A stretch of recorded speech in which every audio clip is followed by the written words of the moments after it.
quiet on the set. Here we go. 5, 4, 3, 2, 1. Hello, everybody. I'm Dear Myrtle, your friend in genealogy. We're having a pretty wacky Wednesday, Cousin Russ, because Mr. Mert and I are both in the building. All right.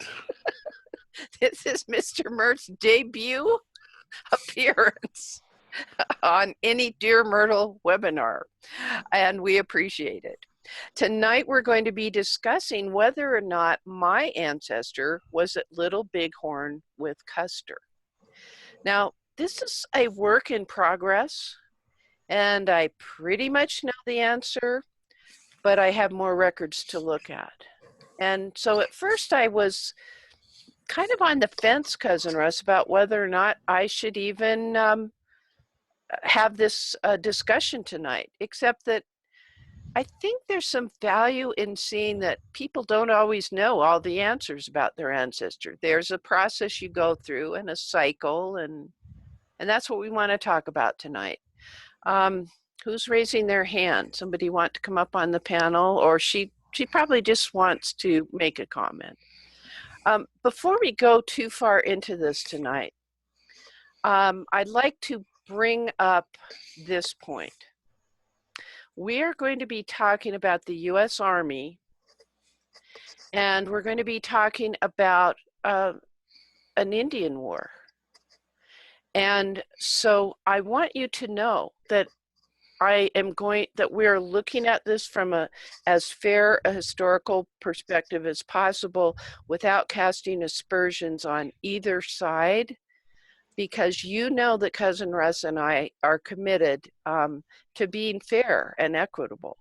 So there's no unusual language, but the whole concept of the U.S. Army after the Civil War was, well, they did have some defenses of the perimeter on both coasts, but there was a big interest in protecting what the U.S. government thought was eminent domain, the egress of the railroads, the protection of that, and the settlement by whites in areas that had for literally lifetimes been part of the land that Native Americans hunted on.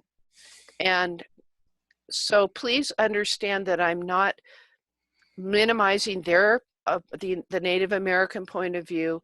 I'm just looking at documents that may indicate whether or not my ancestor was there at Little Bighorn.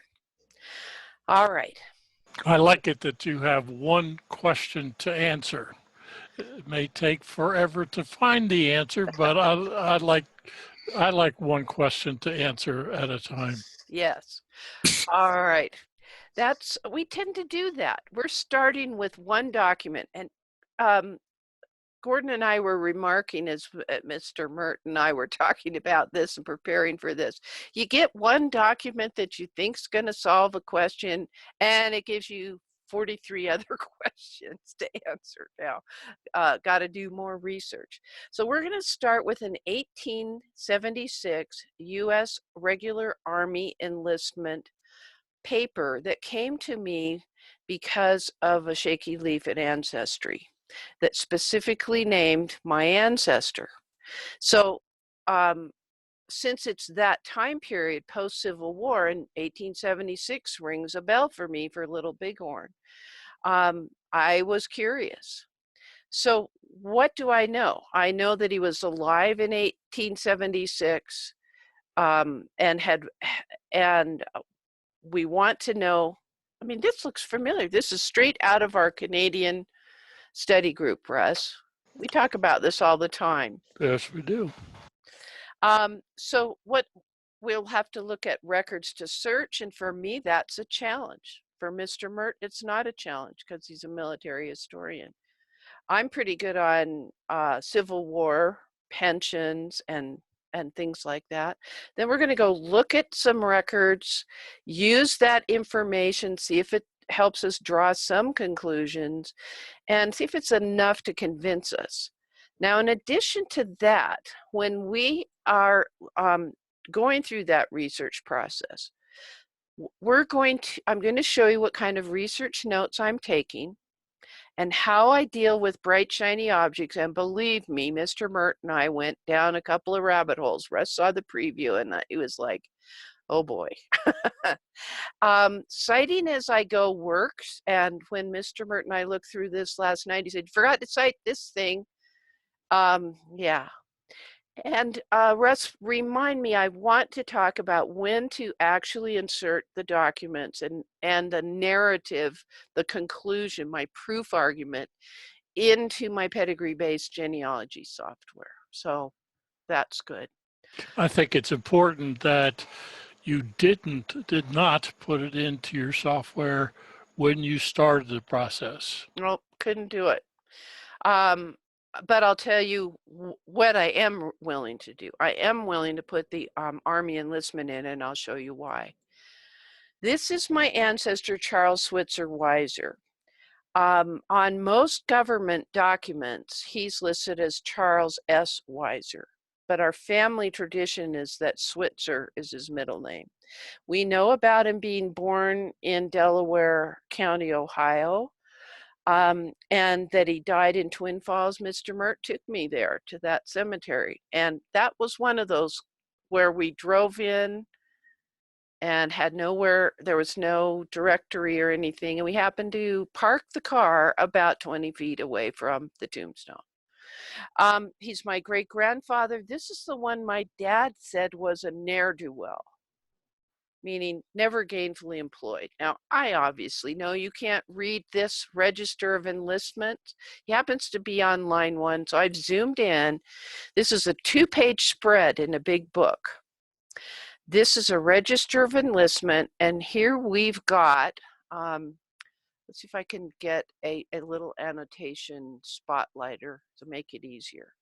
Here we have Weiser, Charles S., January 1876, Chicago, Illinois. That's not surprising, Russ, because that's where they lived in Mount Carroll. That's a suburb of.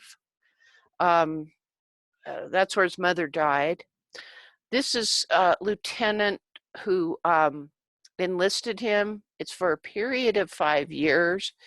In this 2-column thing for where was he born, Delaware County, Ohio. Okay, we're starting to get little matches here, aren't we? That he's 26 in 1876. That sounds good, doesn't it? Based on what we know from his tombstone, from our family records, from our Bible records. He was a teamster. And then here's his physical description. This is on the left side of this 2-page spread. I have a question for Mr. Mert. Mm-hmm. If my understanding, during the Civil War, there was a time period you enlisted for a time period, and I don't remember seeing it being 5 years. Was this changed after the Civil War? Do you know? Must have been, because the Union Army, and to a lesser extent the Confederate Army, had varying enlistment rates or time periods. Most of them in the Union Army were for 3 years. And in 1864, there were a lot of guys, their enlistment expired, and so guys who re-enlisted, if enough re-enlisted, they kept the same regiment. If not, then they consolidated them. But they had 1 year, 100-day men, etc. Right. After the war, I was just reading some stuff today, and it mentions a 3-year enlistment. I suspect that there's probably options in there for 5 years. Okay, thanks. Okay, I think this page, they were doing them all 5 years. You can barely see that here. But anyway, I couldn't understand why a 26-year-old was going to join the, it seemed kind of late to be joining the Army. But we did a little historical research, what was happening in the 1870s. In 1873, there was a severe economic depression beginning. So 3 years into this, there were a lot of guys that were enlisting. And they were beefing up their numbers as things became more difficult on the Great Plains. All right, here's the lower or the right-handed side. It said he was that he was going to be assigned to Regiment 4, the infantry. That's what the INF means. And I said that looks like Company N right here. And sometimes we've seen it looks like a K, like there's a K.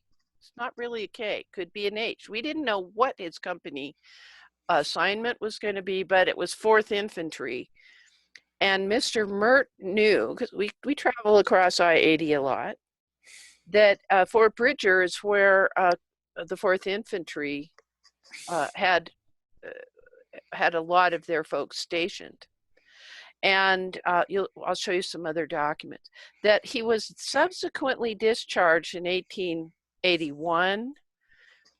And here's the officer, and it was Fort Bridger. There's that Fort Bridger thing. And that his character was good. I forgot what this was. Oh, WT is Wyoming Territory at post. Okay. Okay, so I'm convinced that that is my great-grandfather because it seems to correlate with so many things that we knew from other sources about him. No conflicting information. Yeah, right. Can I make a quick comment on their enlistment register? Yes. Just as a point of comparison, I was looking at some of the other columns for where people were born, and there's a lot of immigrants, which follows with what I've read. A good portion of the enlisted folks in that time period were immigrants. So it's almost unusual to have a native born. I also noticed a lot of, I think I saw one 36-year-old enlisting. I might have misread it, but I think most of them were mid-20s. They weren't the 18, 19-year-olds that we think of today. Okay. Well, that was my presentism, wasn't it? I'm thinking out of high school a year or so, and their dad say, get a job and fly straight and all that. And yeah. Okay. All right. So we know that this guy is going to be in the 4th Infantry. He started in the 4th Infantry, and then he was discharged from that. Now we need to find out more about Little Bighorn. Now, actually, all of this research that I've done on the Register of Enlistment, that was at Ancestry, most things we got out of books that Mr. Mert had about the U.S. Army in that Great Plains time period, post-Civil War, before the Spanish-American War. All right, let's get there from here. Okay, so Little Bighorn itself, Custer's last stand, was cavalry. Okay, my guy mustered in to the infantry. So now I have my first indication that my guy might not have been with Custer at Little Bighorn. Were there any infantrymen, Mr. Mert? Not at that particular fight. That was his 7th Cavalry Regiment, had some Indian scouts and a couple of civilian scouts. Okay. That actual battle itself, part of the other expedition did have infantry, but they showed up later. Okay. All right. So I'm going to put a link in the chat for Wikipedia for this battle. Okay. Thank you. That's where where I got that picture. Thank you for doing that. Now, Mr. Mert, and you know, I'm more the genealogist and not so good on history. He is brilliant on history, and I help him with his genealogy. So it's a good match. He explained to me that I could remember, I could see the 4th Infantry doing things in the Civil War, but their main thing in this time period, around Little Bighorn's time period, was out there on the Great Plains. So, and the other thing that we came across when we were trying to look up Little Bighorn over at Wikipedia was this quote about Company C and Company I of the 4th Infantry accompanied Crook on a Bighorn expedition. So there's a couple of things here. There's the Bighorn expedition, and then there's the actual Custer's Last Stand battle at Little Bighorn. And I hadn't made that distinction before. He knew about it. I didn't. And he's so nice. Okay, so let me tell you where I'm coming from. I have never done research on military records without Mr. Mert being by me. Well, I guess I did a couple of pension files. I have learned to look at morning reports. We talked about that a couple of weeks ago, didn't we, Russ? We sure did. And it was World War II involved. But I'd never ever seen a monthly or consolidated report that goes to the adjutant general. So my blindness is that I now have to start working with the 1876 to 81 time period, which was my soldiers' time period of service, not the 1861 to 65 with which I'm most familiar. I'm sort of okay on Spanish American or the Philippines, a little bit on 1812, and I'm learning about Rev War. I'm also not good with federal troops. This U.S. Army 4th Infantry is a federal troop or federal regular army. Before this, I have folks that were state volunteers. And so the records that I looked at were at the state level. For instance, we've got folks from the 31st Iowa. Isn't that yours, honey? Yes. And so when we looked at morning reports, they were not at the National Archives. They were at the Iowa State Historical Society and Museum, which is the name for their archives. We've also got these two things going on. There's the March versus June, Little Bighorn or just Bighorn. And then we have the two different commanders, Crook, what a name, I changed that name if me, and Custer. And so these are the things that are my shortcomings that I recognize are my blind spots just due to inexperience. And so I'm going to be aware of them. Now, Mr. Mert kept saying regular army. Regular army. What does regular army mean? They had prunes for breakfast? Probably. That's your active duty. We call them the active army now, or the guys on active duty, not the National Guard or the reservists that haven't been called to federal duty. Okay. All right. And this is not federalized troops that have been like a volunteer unit at a state that got federalized during the Civil War. We're talking about regular, this is their job. Right. Okay. Yeah. All right. So one of the things we thought about doing was Googling the U.S. Army 4th Infantry. And of course, being the great genealogy researchers that we both are, we thought immediately of archives.gov and also Fold 3, but I haven't even been there yet. So we're going to show you how we found some description of records that are available at the National Archives. We did a search for 4th Infantry morning reports because that's what I'm familiar with. And I could see day to day, you know, I know my guy joined on the 26th of January in Chicago and that he was mustered out of Fort Bridger. Where was he all those days in between for 5 years? And among these on the hit list, you can see that the bottom one has Battle of the Bulge. But This one intrigued me because it covered or embraced the time period of my ancestors' service. It's a pretty broad time expanse from 1821 to 1919. And it, from here on in, it was kind of a sticky wicket trying to find out more about this. But let me expand this and show you what it is I have already taken care of by just this one entry. This is my first time not worrying about Civil War and zeroing in on the time period in question. This is my first time where I'm dealing with regular Army, and they had accentuated that word regular Army, not me, but it encouraged me.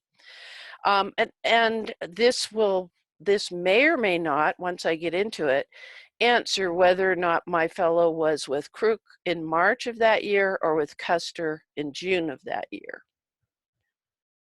Challenging. Wait till you see these documents. So expanding it, this is the heading, and it kind of threw me off because it said raised prior to the Civil War. And remember, I just want that post-Civil War, which means I'm going to be fast forwarding into the deep part of this collection. And it had good things like regimental, battalion, company, and detachment records. What are detachment records, hon? Well, those guys that go off someplace to do something would probably, in some cases, keep their own records as if they were a company because they're away from their home unit. But their home unit makes a notation that they are now detached. Right. Yes. And then if they're off someplace for 2 or 3 weeks, the lieutenant in charge of that group would have to take care of the records so that they'd be able to account for everybody. And accounting also affects pay. Yeah. Okay, so detached people are not AWOL people. They were sent on assignment somewhere. Right. It's Okay. just like if you're working for a company and we have our neighbor around the corner who works for a company here in Utah, but he spends half his time in Minnesota and Georgia and is going to Brazil. He's Yeah. part of the company, and he comes back. So the detachments are doing things like that. Mm-hmm. Okay. All right, so I have accentuated because I saw the list of each of the infantry regiments. It was in paragraph format, but I put this bulleted list so you could see the various infantry regiments that we are talking about. And this is mission critical, this 391, because that helped me do some searching to find out more. But I'm going to highlight two things. At this point, I was a little discouraged. Textual records means not digitized, not microfilmed. Frustrating. But I was clicking around and I cannot replicate what I did at the National Archives website. There was, to find this other record set. Remember that Mr. Mert had said, why not use Google? And so I did, using the term U.S. Regular Army. And I found this record set at our friendly Ancestry.com website, underscoring regular. And notice that this is made in association with the National Archives. And this is a peculiar record set in that you can browse this record set. Now, Mr. Mert taught me this because I haven't used this record set. I'm accustomed to browsing records that are not indexed by the ancestor's name over at familysearch.org, but I didn't know they had this here. So we are actually not going to use the search option. We're going to browse, select 4th Infantry, and if you'd use that drop-down button rather than a screen capture, you'd see there are a number of different units of infantry and cavalry and artillery, and then different time periods. And there is that time period, 1876. Same time period as my ancestors' enlistment. Okay, now don't cry when you see the next page. This is one of the 2-page, sometimes 3-page document that is the monthly report, and it's so big. I mean, I'm going to actually do a live demo, but I'm going to show you what the component parts are. The red boxed area is the listing of the captains. Those are the officers in charge of Company A, Company B. Whether or not that's Company K or H or whatever for my ancestor, I don't know yet. And where that company is stationed. The yellow box is strictly statistical information that's aggregated over the month. Doesn't list by name. You can just see barely that it's hash marks. So if they had 2 guys out sick, there'd be a number 2 under sick. The blue portion is absent enlisted men accounted for by name. Again, don't worry, I'll show you some examples of this exact thing. These are the detached people, right, honey? Right. They do list them and the dates they were detached. So if they are not back by the end of the month, they're on this list. And that will then explain why there's only so many people in the fort or in that camp. Could I ask a question?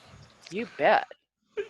This would indicate to me that it would be possible for someone to have been detached but returned within the month. Is that correct?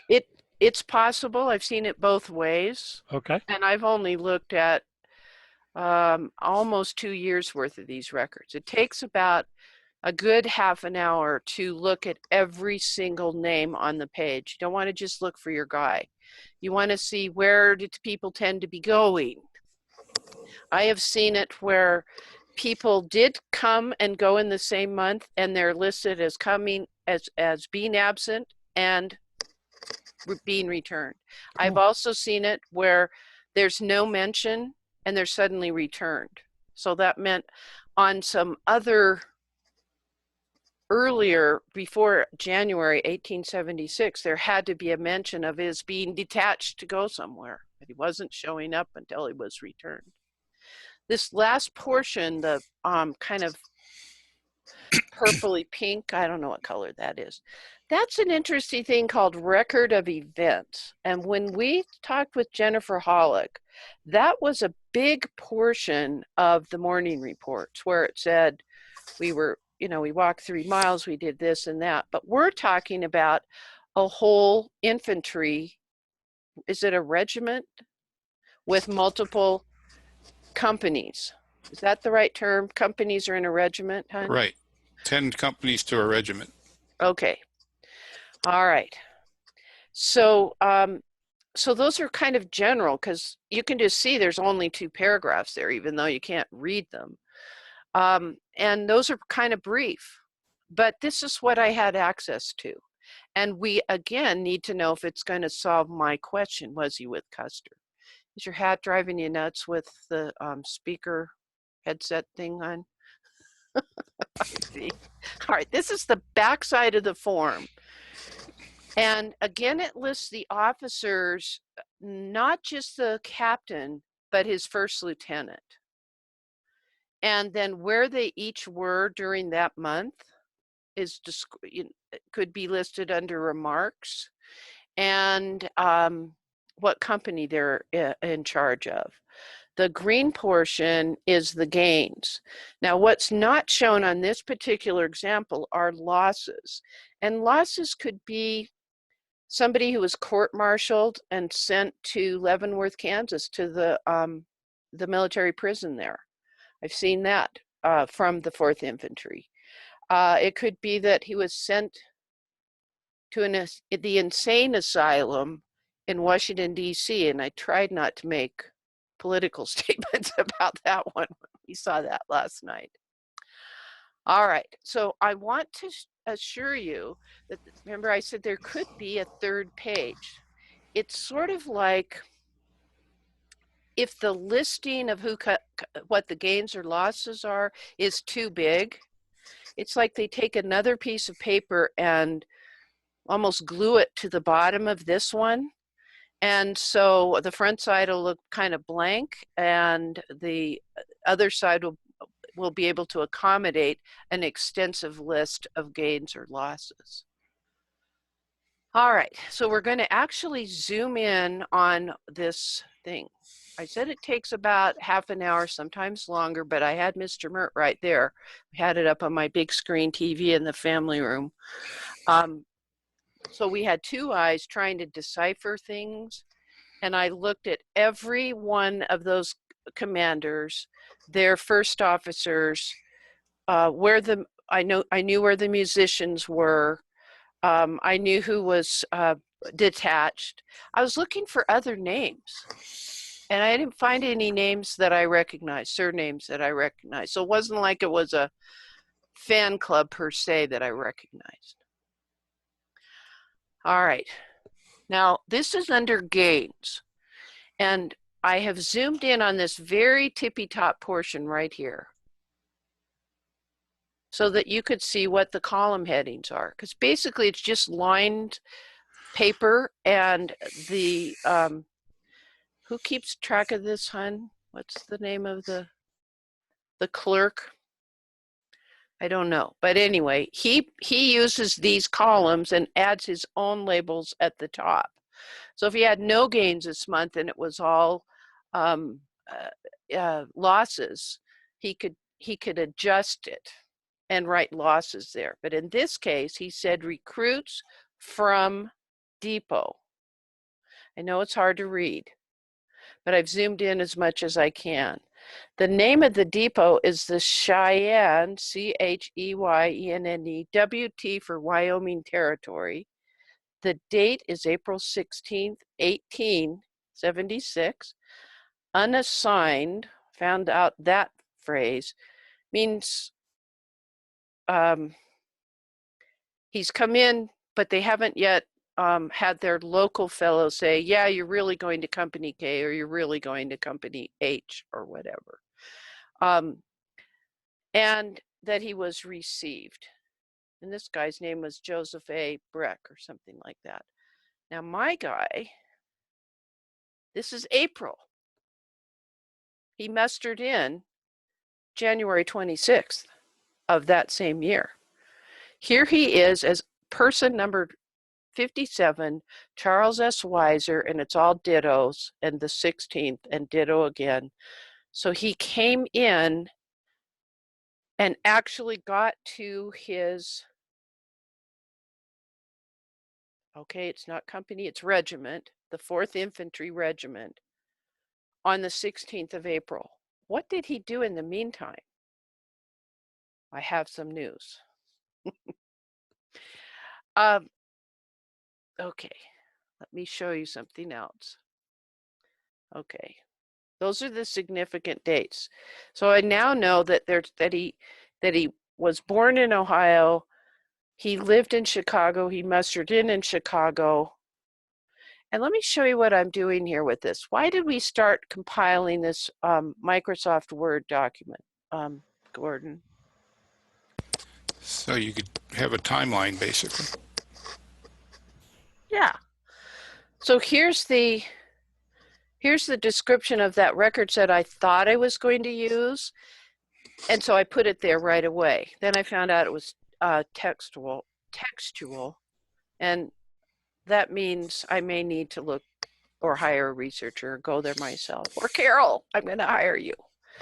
I now have the timeline, and I'm principally working at this point from a record set at Ancestry, and I haven't really cited it yet. Mr. Mert noticed that I have a missing citation as to which image this was, the enlistment. Now we have him arriving under gain from the Cheyenne Depot, and this I was typing up on one screen as we're looking at that document, trying to zoom in and out, in and out. It's a huge document. And we went from there. And Russ, this I keep until I've figured out what the game plan is, and I can write a narrative about his enlistment, what he was doing for those several months, etc. And I'm not going to put it in my genealogy program yet. Okay, where are we? Okay, so now as far as my work with him, we now know that he arrived too late to be part of the Crook's Bighorn expedition because he wasn't here in March. He was still, I don't know, at Cheyenne or wherever he was before Cheyenne, between Chicago and Cheyenne. So we're gradually chipping away at this, aren't we? Okay, let me scooch over here and show you this. I have rotated this middle zoomed in area. The listing went down the page, and then this little portion here, there's a little bracket that says all of these people joined from the depot at Columbus Barracks, Ohio, in compliance with a special order number 49 dated March 25th. And there again, that's that same entry. So that says that once he enlisted, he then went to Ohio. Mm-hmm. Okay. Mm-hmm. So I'll show you what it looks like on the form, but I also want to show you this. Here, Cheyenne Depot. What is Cheyenne Depot? There's different depots like that barracks. Yes. I mean, Gordon. Yeah. Sorry. Yeah, the depot is basically their receiving station out there for all the new recruits. Okay, so show up. So it's not a fort like where they have A company or B company, but it's an Army base. An Army facility. Right. Like if they had snow and couldn't get on the train to get to Fort Bridger, they'd be bivouacked there for a while, right? Right. I mean, we have depots now. And, Defense Logistic Agency has them. The Army has them. Navy has them. Mm-hmm. It's where you keep stuff also that you might need later on. Oh, okay. All so right. It'd probably have supplies there, supply point also. Okay, so I wanted to let you know I couldn't draw this map. This is about less than a quarter of a map that's on page 34 in this book that Mr. Mert had on his shelf. And I said, how am I going to find out about this time period? And he says, I've got some books for you. This is a good book.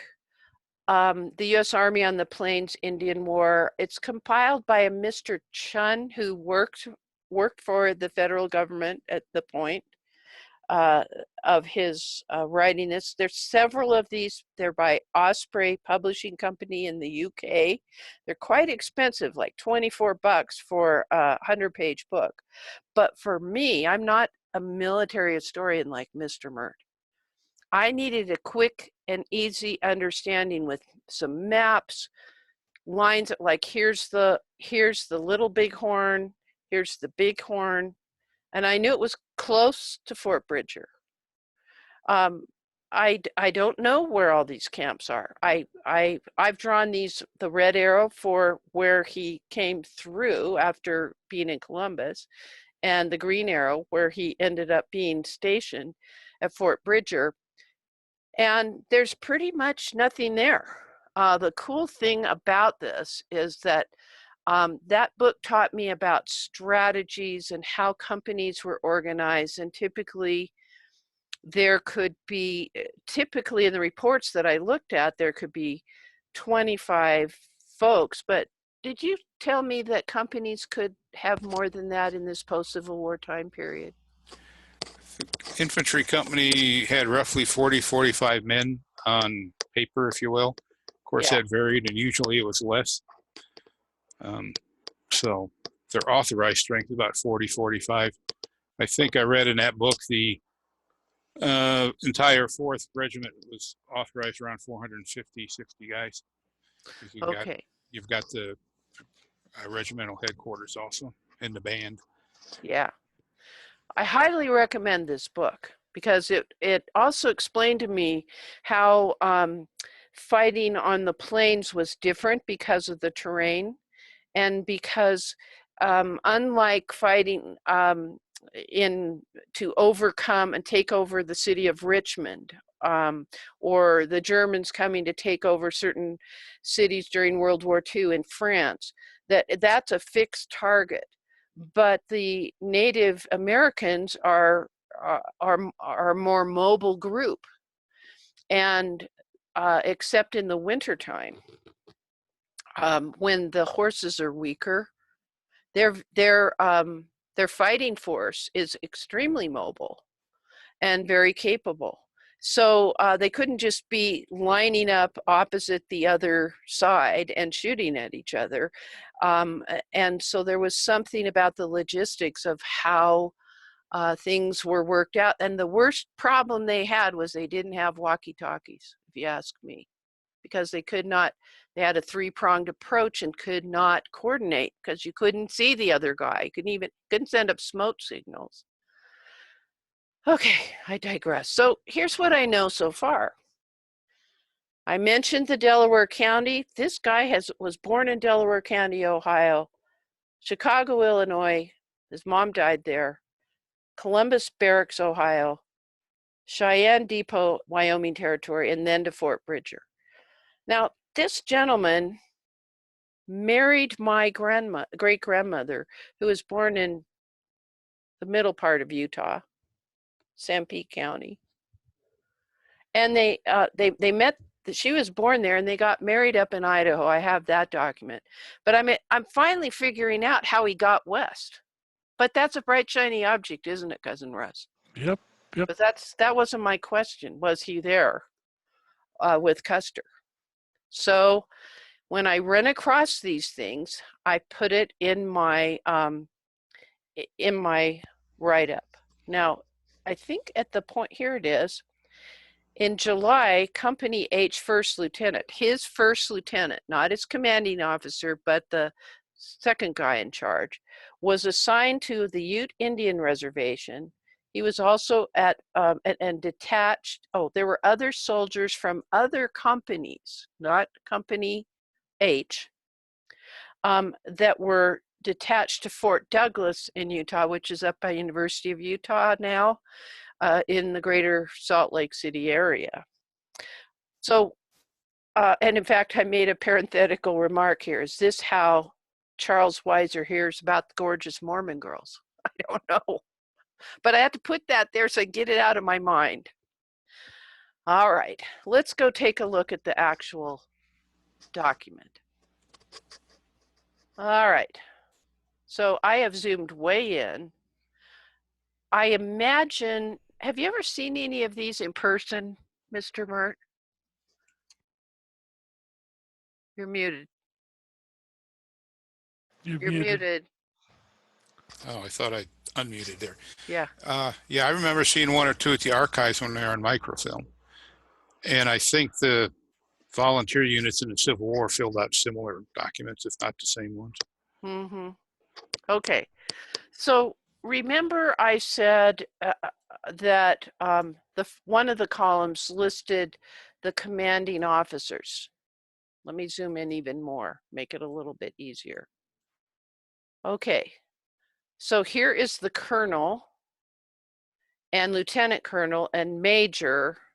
And now we get down to the captains that are in charge. Here's Company A, Company B. And as we go down, he happens to be in Company H. I'll just give you that. Captain William Brisby, assigned to Fort Bridger, Wyoming Territory, and ditto for James Spencer, his first lieutenant. And then a little remarks along here that apparently William didn't go anywhere. Captain Bisbee, keep trying to say Busby, commanding company. James was on special duty with Company K since April, but he's now returned. Okay, that's one portion of this document. I'm imagining they had a horrible, I know they had a horrible time microfilming this, because some of the pages for 1 month, remember it's supposed to be 2 pages, front and back. And then they might add some on if it's a long list. But there are some months where there are 3 images that I've saved because they couldn't capture both the top and the bottom of the page without some of the top being blackened and difficult to read. So it was, I mean, that's a lot to zoom in on. Okay, so we're going to talk about gains. These are the alterations to the list of enlisted men. Okay, here's the gain: recruited from depot, and there's the part where I'd shown you earlier. Let me pull it up. Joseph was received and assigned April 16th, and that is in fact Cheyenne, WT for Wyoming Territory. Remember I said that there was this label on the side. This is the part where it says Columbus Barracks, Ohio. And if we go all the way down, believe me, this is a constant battle of zooming in and out and trying to read it. And as I say, I read every single entry. Let me zoom in even more. There he is. Whoops, we're in the wrong. No, we are. Here he is. 57, Charles S. Weiser, and he arrived. Now, in addition to that, there's this other column, and he's listed again, only he's number 57, where he's actually assigned to that unit H, that company H. And we know it because they keep it in alphabetical order by company letter. So we didn't use names of officers for company names, do we, Russ? They did that in the Rev War. No, by now you're calling them Company A, B, A of the 4th. Yeah. Okay. And again, there's going to be this sideways bracketed notation that they went from unassigned to these specific units. And that's just 1 page. And I'm checking every surname. I have no idea who this is. It's impossible because these were folded. They had to get folded and they got carried in packets, and they were hand carried. They weren't put in the U.S. Postal Service. It was through the military. Okay. Where are we in our hour? We're doing well. Here's what I learned next. Okay, I recommend this, and I will give you the link to this. You can buy all these books through, most of them through Amazon. I'm going to show you a couple other books that Mr. Mert gave me to get historical perspective. And then I'm going to finish my timeline. There were 3 Osprey books. I think you have about 3 or 4 more for this time period. But this one, this second one, I'm starting to look at. I wasn't interested in the cavalry, although that would help people that were with whose ancestors were with the 7th Cavalry with Custer. My guy's still infantry, isn't he? Not looking good for his having been there with Custer. But to see what the infantry dressed like, I mean, this isn't just a book about uniforms. It's all about patterns and strategies, and the organization chart in the military helped me understand. Tell me about this book, Mr. Mert. Well, short answer is probably it's an expanded version of the one that you showed earlier. It's a bit older. Utley, I understand, is pretty well recognized historian. And I did read it, but it was a long time ago completely. But it's it's pretty good. I think you'd probably have to buy it at eBay or maybe try it through Amazon. Probably won't, or a used bookstore. Probably won't find it at Borders. Yeah, I found it at Amazon from a used bookstore company like Abe's Books or something like that. Cherie has a question, Russ. Let's bring that in. Mr. Mert can answer this question. I will. The question is a silly question, but would these soldiers who served during this particular time and place qualify for a pension like Rev R War of 1812? Officers, I'm pretty certain could get a pension. It was like 30 years of service or something. Enlisted guys, I'm not sure of. I think there probably was a pension system based on longevity, but most of these guys enlisted for like, one tour, and a number of them promptly deserted anyway. So I'm not real sure about the pension system for the enlisted guys, but they did have senior NCOs. So I think if they stuck around long enough, they probably got some kind of pension. NCO meaning non-commissioned officer. Right. The sergeants and corporals. Okay. Got it. All right, let me go back to the screen share. You can only read those dark scrawling handwritten documents so much. So I really enjoyed that Mr. Mert shared some of these books with me. Now, we had actually gone to Fort Bridger. It was a very hot day and it was like, let's go back to the car. But, we stopped. I didn't know then that I had a fellow that was actually stationed there. I know that Jim Bridger had told my Mormon pioneer ancestors, if you could grow a bushel of wheat in that Salt Lake Valley, I will give you $100. And there were Mormons at Fort Bridger. It was a stopping off place. But the actual fort, and this was from this book, we have to go back now that I know. This is a photo from that book taken in about the 1870s. This is how bleak it is. Might be your guy holding the tree up. It probably is. He's planting that tree. Who knows? Yeah, and buildings are far apart. You've got quartermaster, commissary, 6 different barracks, and this is the parade ground. It's from the Wyoming State Archives. So books like this help me get oriented to it.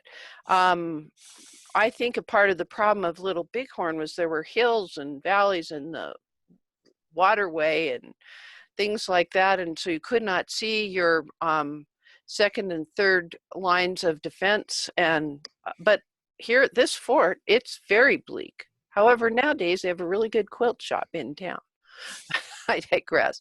The other thing that Mr. Mert found for me, there's not captain, but First Lieutenant Brisby, who had been in the Civil War and eventually, and he served as captain of my Ancestor's unit. So that's a face he knew well. Yes, sir. Sir, yes, sir. That's what you say, right, hon? Also, I don't have to say that to Mr. Mert. Can't remember if I found it on Google Books or on Hathi Trust, but he made general later on and died in 42, I think. But on one of those two, he has an autobiography that where he basically dictated it to his grandson, and of course it covers his time out there. That's a thing to put on the to-do list. Again, I have not solved my question yet, but I'm starting to get my Ancestors fan club and a look at it. Tell me about this book. That one is basically pictures of the insides of different Army barracks and posts and from the 19th century, so you can get an idea of what it was like to live there. Some of them are really primitive. Some are pretty good for the time. I think in there, the only one of Fort Bridger was the interior of the Sutler store, but it was in pretty good shape with the picture. And it covers pretty much, I guess. I don't think there's any pre-Civil War ones. I think there are a number of Civil War and after. Okay. And then this I loved. This book, heavy, big book. It's a bibliography of titles that I might want to research to find out more about my ancestors unit. And this isn't just Army. Oh no, this is just Army, but it could be cavalry, infantry, or artillery, right? Right. It's Army, which is all three of those. It covers the Civil War, covers Confederate units also. Okay. And, okay. And there are some things that aren't regimental or oriented. There's division and corps, and then some. That's higher up? Yeah, some post camp and station. But it's a bibliography, so it doesn't cover everything. It's just what people actually wrote about. Okay. All right.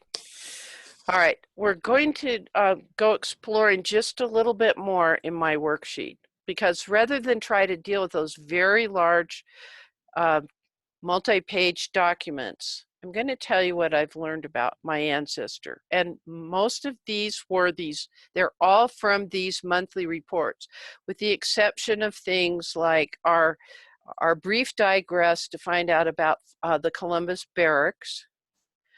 There was, anytime it mentioned Charles Weiser, I put his name in this timeline. Anytime his lieutenant is mentioned or Company H is mentioned, it's there. But of course, it didn't mention his name.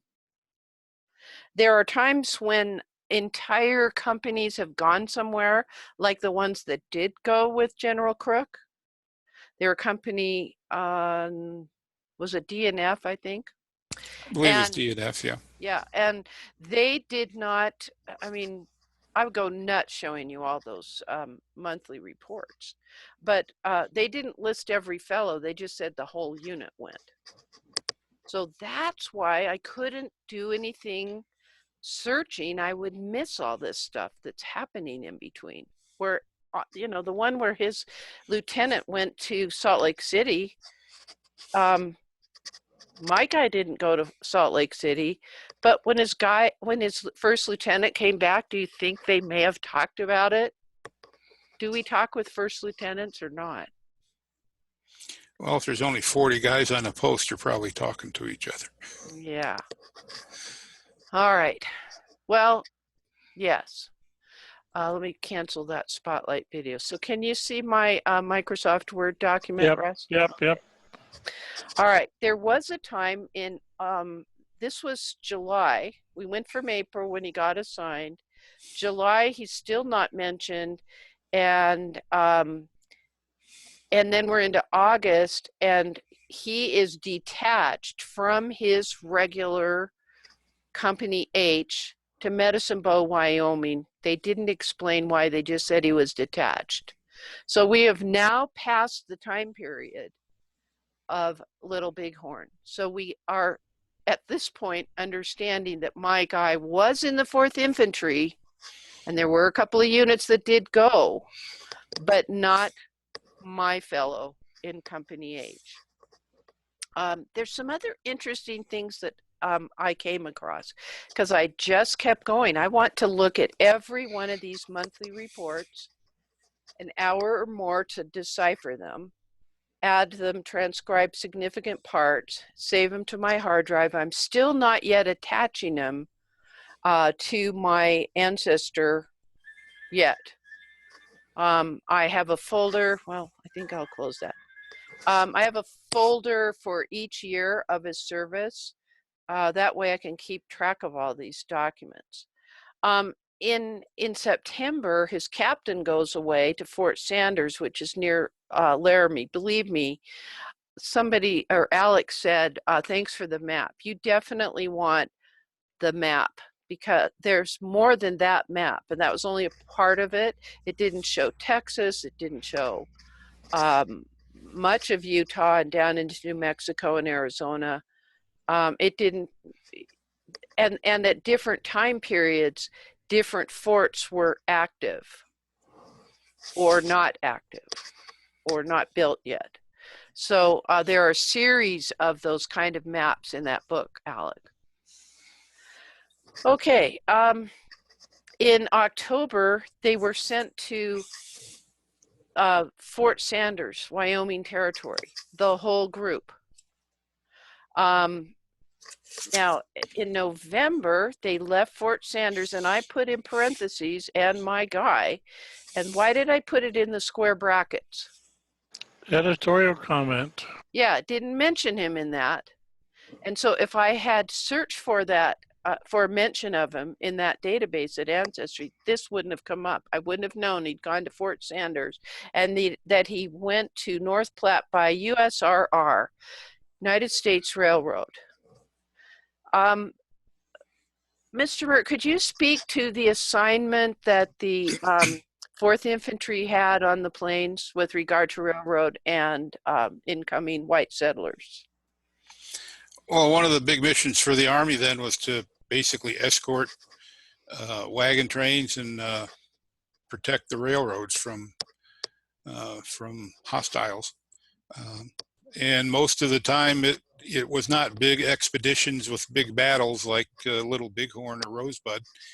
It was just small little engagements of detachments. And a lot of times when it says detachment in there and it's a lieutenant and 10 guys or maybe a sergeant and 10 guys, they're probably out on a patrol or they're escorting a wagon train or guarding a construction crew on a railroad. Also, they help police the reservations. So they maybe, that's why I think that Medicine Bow is a reservation. I'm not sure. So he probably went up there to do some policing duties. So. Yeah. All right. Let me show you how I'm navigating through that database. And then we'll get back to my outline. Hopefully, theoretically, it will come up. There it goes. Don't have the right link. Oh, it was for an image. All right. Hopefully, we'll find it. Let's try this link. Not coming up. Darn. All right, but it works like the film strip on fold 3. So I'm going page by page through that, and I can go backwards and forwards. The reason I meant to show you that was when I got to a certain point, it looked like there was no report for January 1877, and so I wrote missing monthly AG report, because the first thing I saw after the December report was the February report. That's how it was microfilmed and subsequently digitized. But then I added it was actually just out of order. And there wasn't anything significant about companies moving, but I put that there to let me know that there was something odd in the arrangement. Did you want to say something, Russ? No. Okay. We went to the entire unit went to Omaha Barracks, Nebraska. Then we had a very interesting item. First of all, the captain in July and the first lieutenant were given an order to take the 4th Infantry, Company H. They were to leave the Omaha Barracks and go to Chicago because of riots in that place. So we went down a big rabbit hole here, didn't we? And tell them about that. Well, we weren't certain why they wanted to go up to Chicago, and it wasn't time for the World's Fair. So But I remember that at that time period, there were a number of times when federal troops were called to basically put down riots and from people who were trying to organize unions, a lot of labor unrest. And so Mm-hmm. the federal troops, this before posse comitatus, What which is that? basic, that's a law that says you don't send federal troops in to handle civil disturbances unless the president says to do it. Oh, So, calling in the National Guard and stuff yeah, like that. the state calls in the National Guard for, say, a riot, But they didn't have it then. but they didn't have it then. Oh, okay. So, but in some of the cases when we were reading some of the other places, the governor did call out the militias, and the federal troops also were deployed. So rather than deep diving into this, I just remember this is not my write-up. This is just quickly copying and pasting. I'm giving you the source, Encyclopedia of Chicago History.org, etc. So that's I've got the link. I'm learning about strikes, but that's not I was getting off on a tangent. And in fact, I need to go back and say, all right, I figured out that he was probably not with Custer, but what am I looking at, Russ? You brought it, you hit the nail on the head when you said, is it true that if somebody goes out and comes back in during a month, do they show up on that report as a loss and a gain? Not always. Right. So I still need to go back to those company reports that are the company level. This is regiment level with multiple companies. I need to look at the morning reports for Company H to see exactly what that company did and any of the fellows in that unit did every day to answer my question definitively. I also, but before that, I determined, did you want to say something, honey? Yeah. In addition to those morning reports, if you remember looking at the Civil War OR, the official records, Mm-hmm. it's full of all these reports from colonels and captains and majors that say, "Dear sir, I have the honor to report that my unit ran at the first sight of the enemy, and we went 27 miles in 30 minutes," or something like that. So those, I presume, those reports are in that record group you need to look at, and you would probably find more detail about what they actually did, because Captain Bisbee or his first lieutenant probably wrote up a report on what they did in Chicago during the riots. Yeah, that would be interesting. It said regimental, battalion, company, and detached records, including letters sent and received, correspondence, general and special orders, returns, histories, descriptive books. Yeah. And you're not going to have everything for every company, and you may have more or less. It just depends on what they have. These are records of the War Department that have been transferred to the National Archives. Now I'm going to scroll down, close your eyes. This is what I think I still need to do before I do anything else. I have to look at the rest of all the monthly AG reports because I now know even more. So I need to look at least the monthly morning reports in July and August of to understand troop activity. And I need to look at 1876. That was the year of Little Bighorn, and 1877. Man, you think you do this and you still have stuff to do. I also want to know about Company D, and I think we said, and Company F, because I don't know for sure until I look at the documents if he got transferred between one company or another, or if he was sent with Company D and Company F. He was detached to go with them with Crook. Well, not Crook because he didn't get there till April. Yeah, I do not know. And then you hit me with this next thing. We're going to show some pages of the Army Navy Journal, and some of them are kind of intriguing. Let's go to our PowerPoint and then we're wrapping this baby up. Okay, the Army Navy Journal started in 1862, I think, and it's a weekly newspaper published for the Army and the Navy. It's not an official publication, but it covers a lot of different stuff. And if you think those morning reports are hard to read, wait till you see the stuff on this thing. I think that was the eye test. They gave you the newspaper, and if you could read it, you passed the eye test. Okay, so this is his citation. I'm proud of you. I can actually get there from here, hon. This is what he named. Let's see if I can get this to. This is what he named the file. So I just copied and pasted that to know, and as a citation on the face of this screenshot here. Interesting. It's in a folder now for my Ancestor.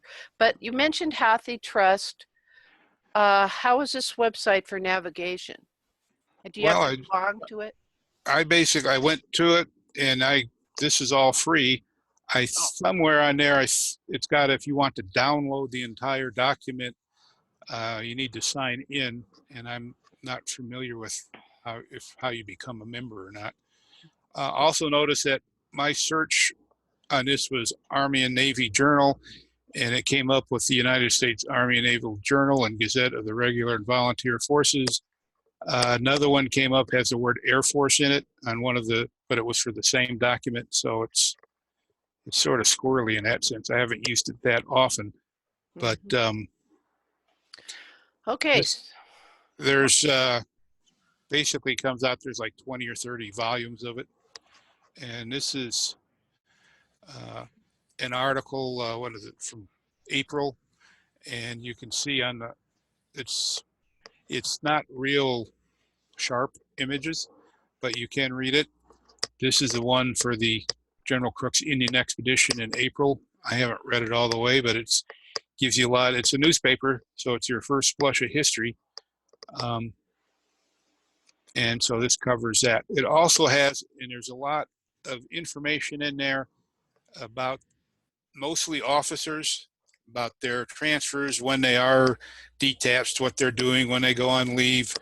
I didn't notice any, but I'm sure it says when they get married.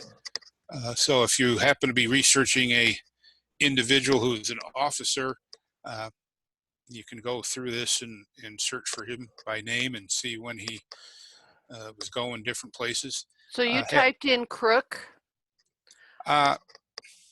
Yes and no. Actually, I was sort of going through it, looking for something in the time frame we were looking at, and I just happened to see that headline. Oh, okay. But then I lost it for a second. I had to go back and put in General Crook. Okay. Find it again. All right, got it. All right, then. So here's another example where I've zoomed in on the page. So it talks about other things.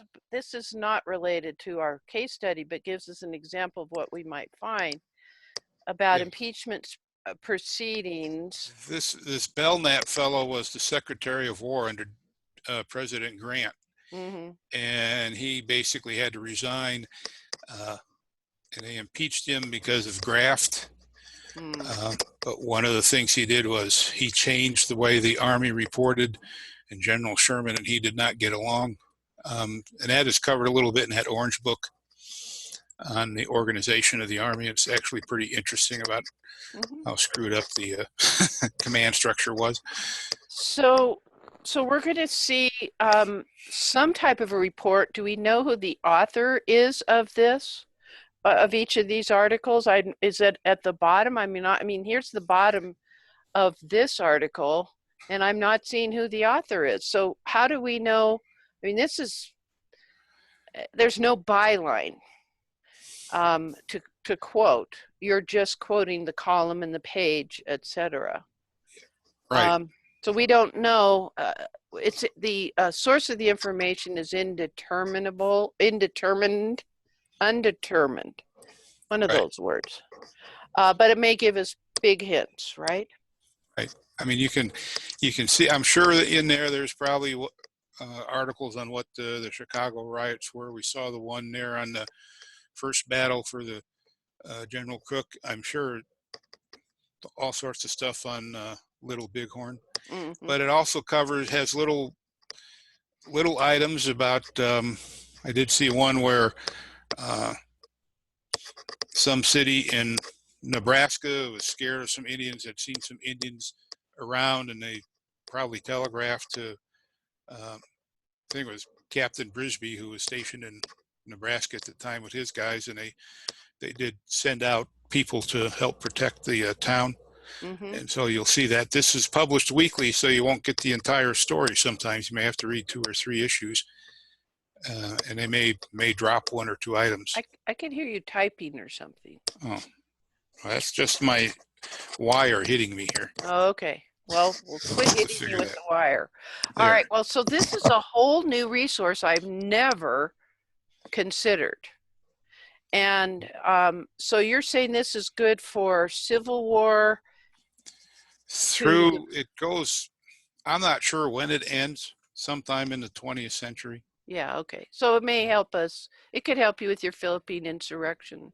Right. And it could help with the Civil War also, if you're doing Civil War stuff. Wow. Okay. All right. Well, I told you that we would wrap this up. Let's see. Can I make a couple of final comments? Yeah, jump in. And when you started out, you actually were doing this, but I'd like to emphasize that first, the Army thinks of units, doesn't think of people. So I think you're right on when you're trying to look for the unit records itself and not the people. Also, but to compare it to the Civil War, in the Civil War, you think of the regiment as the unit that everybody's assigned to, and that's what you research, unless, of course, it's your guy. He's always in some exception to the rule, whoever you are. But the regiment in the Civil War is what you're looking for. And if you find out what Charlie Company did, the guys in Delta and Foxtrot companies were doing the same thing and getting just as wet.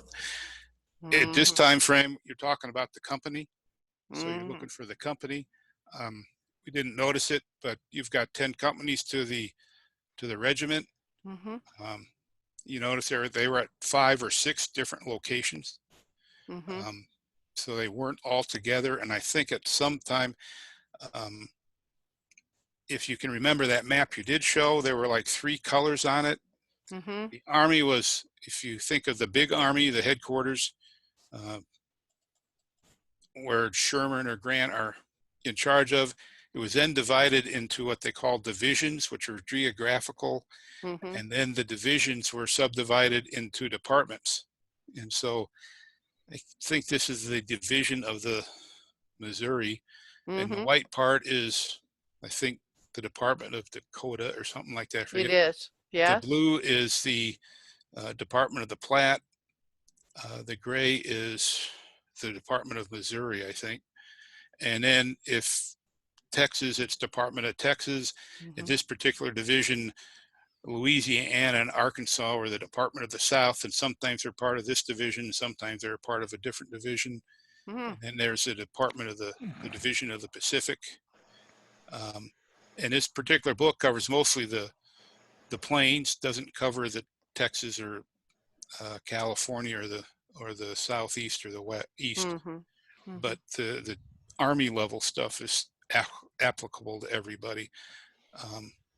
But you can see all those little dots there have 1, 2, maybe 3 companies. They would collect guys together. 7th Cavalry was together as a regiment. But most of the time they're out there doing things at the company or less level. And I'm not sure, in some of the reports I was looking at here, the 10 companies of the 4th, I was basically counting up 7 or 8 of them. At least for a time, I believe they had 2 companies up in Washington Territory. So that colonel's basically an administrator at this time. He's not necessarily a field commander. Okay, and he was at the top of the list of Eddie signed the report. Right, and actually, like the 7th Cavalry at Little Bighorn, it was Lieutenant Colonel Custer who was the 2nd in command. The colonel was back at Fort Snelling, Minnesota, doing something else. Mm-hmm. So, Wow, yeah, go ahead, Russ. I have two comments or observations of what you shared tonight and that I have done that has been helpful to uh, answer the same type of question. What you did was you created a timeline. You made it a documented timeline that you shared and added in Microsoft Word. Mm-hmm. I found the timeline once I found the units that I've looked at, I put the units into a timeline. I I did something different than you did, but Mm-hmm. I was confident that I wanted to keep track in a way that was comfortable for me. So I created in my database the company. So I had the timeline in my database. Mm-hmm. Now, once I did that, then in the database, I knew where the unit was by searching for the unit. Now, I'm not getting to was my guy there, but the fact that I knew where the unit was and in a timeline, so I could put it on the map Mm-hmm. to because of the map visually for me would show me the different distances between the various battles Mm-hmm. that my soldier was in. Then I could go back and look at in my case for the Civil War, the muster rolls. When did they come? When did they go? Were they there? Were they not there? Mm-hmm. Why weren't they there? And what I was able to do for uh, my inferential genealogy project Mm-hmm. that I did, that I knew what the unit was, but I knew when my guy wasn't there because I knew that he was wounded. He was actually wounded twice. So I knew that he was wounded in two places. His unit was there in those two places. Mm-hmm. And I knew that he was not at uh, one daily muster, one muster roll. He was not present because he was at the hospital. So the Mm-hmm. timeline and maps for military, I think, is a good place to start. Now the question is, was my guy there? Takes a lot more research, which is what you've shared tonight. Yeah, and I haven't even begun. Just to get oriented, to get those monthlies under my belt and on that timeline will help. And then when I get the dailies, then I can figure out, was my guy sick? And uh, that played a big role in my Civil War research. And I actually I ordered up the hospital records, which could be a tent or somebody's house for the Civil War time period. And the clerk said, "Oh, no, you don't want that. Nobody ever orders those." Yes, I wanted it.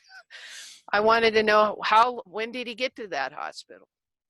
I don't know if they have that here. I don't know where they went if they were sick, other than just sick bay.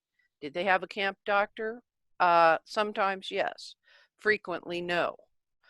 I got a lot to learn about my ancestor, Charles Switzer Weiser. Thank you to all of you who've stayed this whole long time. Especially thank you to Mr. Mert. He and I have so much fun talking back and forth about this. I've learned so much. I wouldn't have been able I would have been able to document what I was looking at, but I wouldn't have the understanding of units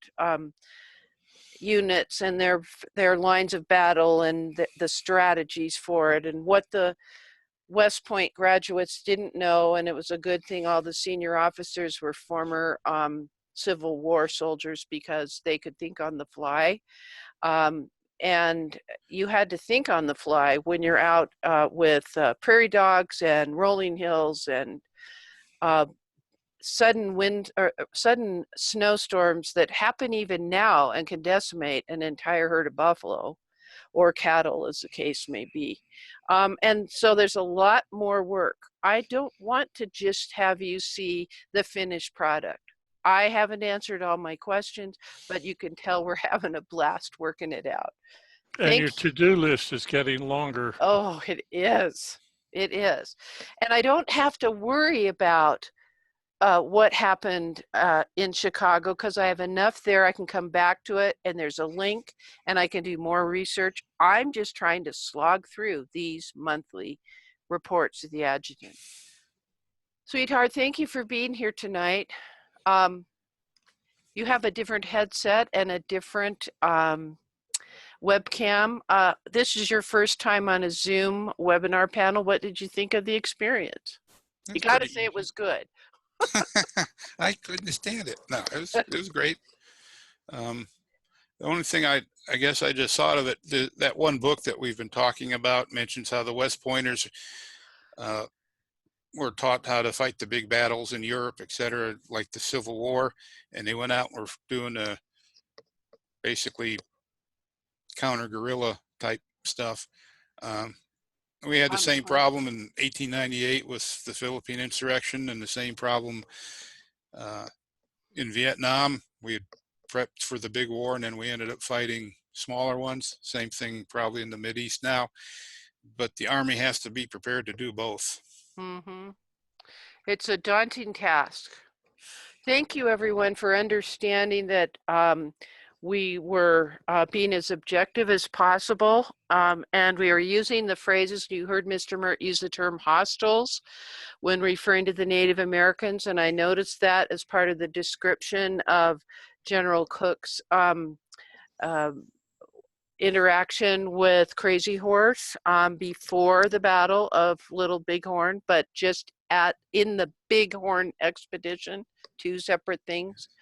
Well, as far as the Native Americans were, they weren't all hostile, if you will.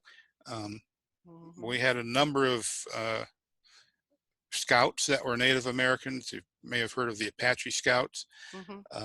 Farther south, both Crook on his two expeditions and Custer and the northern one there had Native American scouts. And in reading that book, you'll find out that basically Army could not have operated and had the success that it did have without the help of the Indian scouts, because they could, even though they were from different tribes, and in this case the Sioux were basically sworn enemies of the guys who were the scouts for the Army. They knew the enemy a little bit better than the Anglo-American kind of guys. So, they knew the territory. I'm proud of our discussion and that we were able to get through it. I don't know how, it's hard to talk in a 60-minute increment, Cousin Russ, you know me. I must be getting better. Anyway, hey folks, thanks for sticking with us. We enjoyed your comment. Thanks for your feedback. And thank you, Hun, for showing up tonight. And to my real cousin Russ, thank you for being here and reminding me to do the screen share. Nothing left to say, but I'm Dear Myrtle, your friend in genealogy. Happy family tree climbing, everybody. That's a wrap.